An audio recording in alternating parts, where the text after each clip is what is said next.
A possible scenario for using the assembly specification filter might be that the project you're estimating uses Romex as the wiring method. Another scenario is that the receptacle and switch wiring devices are to be white. By selecting either of these as filters, only the assemblies that include the selected filter will be displayed in the tree and grid view. Expand the folder by clicking the plus symbol. Click the filter switch.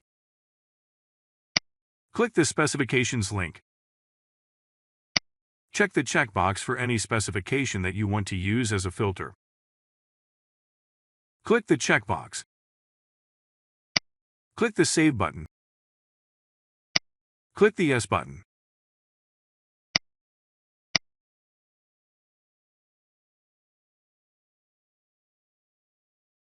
Click the checkbox. You can hide the filter by dragging the divider bar upwards.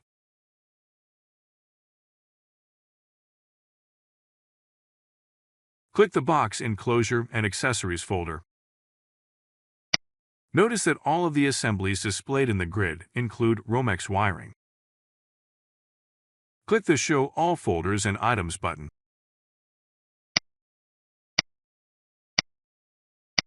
The folders that contain filtered items will display the normal yellow folder. Folders that do not contain any filtered items will display a folder with a yellow outline.